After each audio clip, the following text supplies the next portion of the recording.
ভোটের আগে বাঙালি আবেগে শান বন্দে মাতরম দিয়ে কেন্দ্রের নির্দেশ সরকারি অনুষ্ঠানে বাধ্যতামূলক বন্দে মাতরমের প্রথম 6 স্তবক সব রাজ্য সরকারকে জানিয়ে দিল কেন্দ্রীয় স্বরাষ্ট্র মন্ত্রক।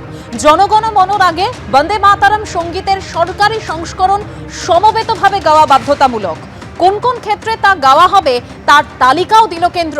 জাতীয় পতাকা উত্তোলন কোনো সাংস্কৃতিক অনুষ্ঠানে কোরাসে গাওয়া যাবে বন্দে মাতরম। রাষ্ট্রপতির কোনো সরকারি বা জনসাধারণের অনুষ্ঠানেও গাওয়া যাবে বন্দে মাতরম। মন্ত্রীদের উপস্থিতিতে তাৎপর্যপূর্ণ অনুষ্ঠানেও উপযুক্ত মর্যাদায় বন্দে মাতরমের প্রথম 6 স্তবক গাওয়া যেতে পারে। দেশের সমস্ত স্কুল শুরুর আগে সমবেত কণ্ঠে বন্দে মাতরম গাওয়া যেতে পারে। মোদী সরকারের উদ্যোগে দেশ জুড়ে পালিত হচ্ছে বঙ্কিমচন্দ্র চট্টোপাধ্যায় রচিত বন্দে মাতরম গানের সার্ধশতবর্ষ।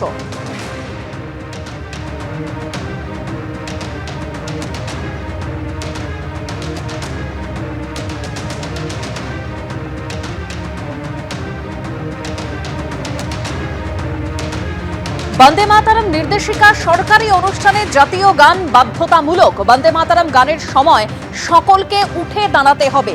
3 মিনিট 10 সেকেন্ডে শেষ করতে হবে 6টি স্তবক। কেন্দ্রীয় স্বরাষ্ট্র মন্ত্রকের এই নির্দেশিকা।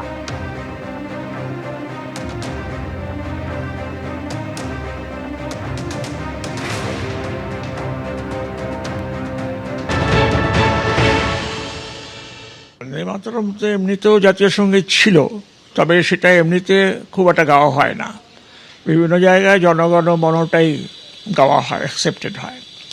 তো এটা যদি তারা ম্যান্ডেটরি করে দেয় তাহলে একটু অসুবিধে, যে গানটা দীর্ঘ, অতটা সময় দাঁড়িয়ে গান করা সম্ভব কিনা সেটা দেখতে হবে। তবে এটা সংক্ষিপ্ত একটা ভার্সন যদি করা হয় তাহলে মোটামুটি আমার মনে হয় ঠিকই আছে। তবে সেটা এখন ভেবে দেখতে হবে। বন্দে মাতরম তো আমাদের 150 বছর হলেও আমাদের খুব একটা প্রাণের জিনিস। বন্দে মাতরমের মতো অত ভালো গান তো হয় না। তো সেটা জাতীয় সঙ্গীত হলে ঠিক আছে, জাতীয় সঙ্গীত আছেই। ম্যান্ডেটরি করা হলে আমার মনে হয় একটু সংক্ষেপে যদি করা যায় তাহলে বেটার হয়। হ্যাঁ, আর না হলে পুরো গানটা গাইতে তো সময় লাগে একটু, এই আর কি ব্যাপার। তবে এতে আমার কোনো আপত্তি দেখছি না, আপত্তি করার কোনো কিছু দেখছি না। বঙ্কিমচন্দ্র তো বিশাল বড় সাহিত্যিক ছিলেন এবং তার বন্দে মাতরম সুর দিয়েছিলেন রবীন্দ্রনাথ। সুতরাং এটা আগে গাওয়া যেতেই পারে, অসুবিধে নেই কিছু।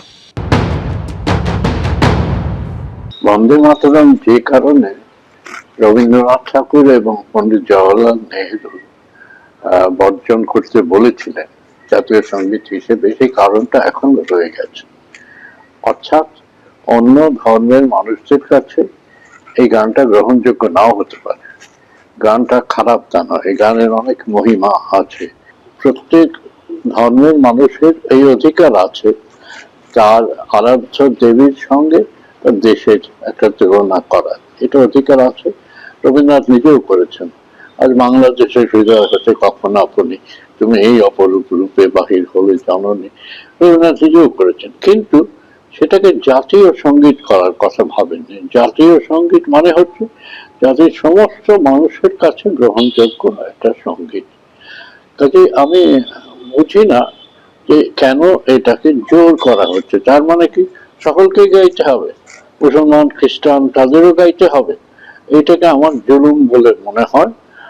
একটু হিন্দুত্ববাদী কথাটা ব্যবহার করতে ইচ্ছে হয়। এটা না করলেই পারতেন, একটু উদারতা দেখানো উচিত ছিল। ভোটের আগে বাঙালি আবেগে শান বন্দে মাতরম নিয়ে কেন্দ্রের নির্দেশ সরকারি অনুষ্ঠানে বাধ্যতামূলক বন্দে মাতরমের প্রথম 6 স্তবক। এ নিয়ে কুণাল ঘোষ কি বলছেন এবং শুভেন্দু অধিকারী কি বক্তব্য শোনাবো।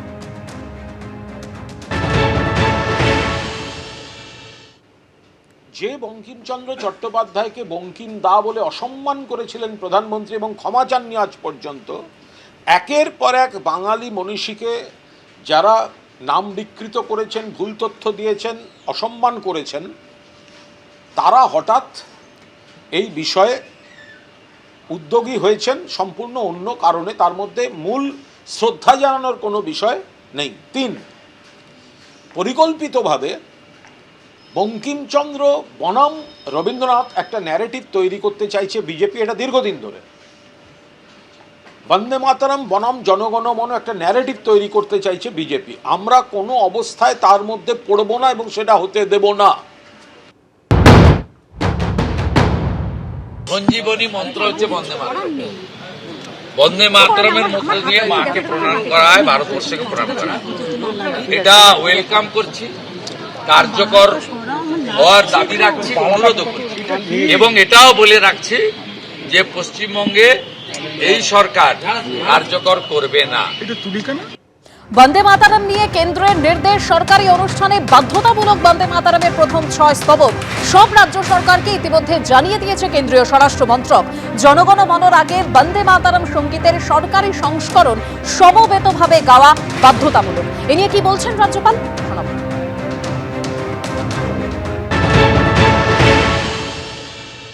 Is not just a national song of India. That is a song of the soul of India. That is something which motivated and inspired people of India to claim independence as a matter of right.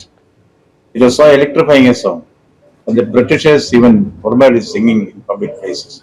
Now we are rediscovering the effect of Vande Mataram, and the Honorable Prime Minister Narendra Modi even organized a discussion on Vande Mataram in the Parliament. And in Bengal, we have started the Vande Mataram Yatra, which is meant to circulate to the whole world the quintessence of what Vande Mataram stands for. That is India First approach. কোন কোন ক্ষেত্রে বন্দে মাতারম গাওয়া হবে তার তালিকাও দিয়েছে কেন্দ্র। জাতীয় পতাকা উত্তোলন, কোনো সাংস্কৃতিক অনুষ্ঠানে কোরাসে গাওয়া যাবে বন্দে মাতারম।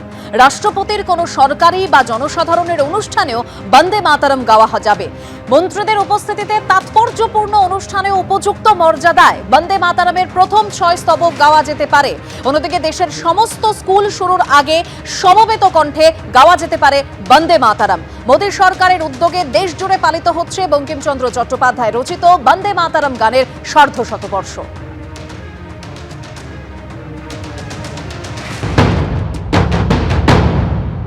বন্দে মাতরম গানটি রচিত হয়েছিল এই বঙ্গেই। রচনা করেছিলেন ঋষি বঙ্কিমচন্দ্র চট্টোপাধ্যায়, সুর দিয়েছিলেন স্বয়ং রবীন্দ্রনাথ। আজ থেকে 130 বছর আগে এই কলকাতাতে এই জাতীয় কংগ্রেসের অধিবেশনে গানটি গেয়েছিলেন স্বয়ং রবীন্দ্রনাথ ঠাকুর। সেই বন্দে মাতরমের 6টি স্তবক এবার বাধ্যতামূলক করছে কেন্দ্রীয় সরকার। আমরা যেখানে আছি স্কুলে, সেই স্কুলে প্রার্থনার সময় জাতীয় সঙ্গীত এবং রাজ্য সঙ্গীত গাওয়াটা বাধ্যতামূলক। সেই ধারায় এবার সংযোজিত হচ্ছে বন্দে মাতরম গানটিও। 3 মিনিট 10 সেকেন্ড বন্দে মাতরম স্টেট সং যেটা আছে সেটা 1 মিনিট 59 সেকেন্ড, আবার জাতীয় সঙ্গীত 52 সেকেন্ড। প্রায় 6 মিনিট 1 সেকেন্ডের মতো একটা সময় লাগার কথা। এখন এতটা সময় মর্নিং অ্যাসেম্বলিতে ছেলে মেয়েদের তারা কতটা ডিসিপ্লিন ওয়েতে থাকবে, এটা একটা চিন্তার বিষয় হয়ে জানাবে হয়তো ভবিষ্যতে আমাদের কাছে।